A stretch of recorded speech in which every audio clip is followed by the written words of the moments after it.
इंडोनेशियामधील साखर उद्योगातील तज्ज्ञांच्या शिष्टमंडळानं कागल इथल्या श्री छत्रपती शाहू सहकारी साखर कारखान्याला भेट दिली। हे शिष्टमंडळ भारतातील साखर उद्योगाच्या अभ्यास दौऱ्यावर आले। भारतातील साखर उद्योगात वापरल्या जाणाऱ्या आधुनिक तंत्रज्ञानाची माहिती त्यांनी घेतली।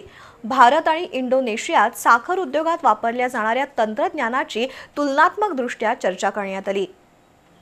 इंडोनेशियातील साखर तज्ज्ञांचा समावेश असलेल्या शिष्टमंडळानं कागलच्या शाहू साखर कारखान्याला भेट दिली। केबान एंगंग शुगर इंडस्ट्रीचे तांत्रिक विभाग प्रमुख मुजिॲन्टो यांच्या नेतृत्वाखालील शिष्टमंडळानं शाहू कारखान्याच्या विविध विभागांना भेटी दिल्या। कारखान्याचे कार्यकारी संचालक जितेंद्र चव्हाण यांनी साखर उद्योगातील तंत्रज्ञानाची माहिती दिली। साखर उद्योगात आधुनिक तंत्रज्ञान वापरण्याचं धोरण राजे विक्रमसिंह घाटगे यांनी राबवल्याचं त्यांनी सांगितलं। शाहू कारखान्यानं नवनवीन प्रयोग यशस्वी केलेत असं सांगत शाहू ग्रुपमधील विविध संस्था आणि त्यांच्या समाजाभिमुख कामकाजाची माहिती त्यांनी स्लाइड शोच्या माध्यमातून दिली।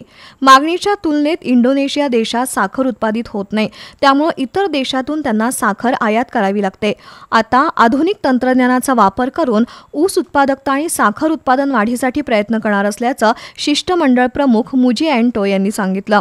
तसंच शाहू कारखान्यातील आधुनिक तंत्रज्ञानाचं त्यांनी कौतुक केलं। यावेळी विक्री अधिकारी इंद्र गुणवान, प्रक्रिया विभाग प्रमुख युद्धो विधी, JP मुखर्जी असोसिएट्सचे कार्यकारी संचालक शिरीष करंदीकर यांच्यासह कारखान्याचे अधिकारी उपस्थित होते।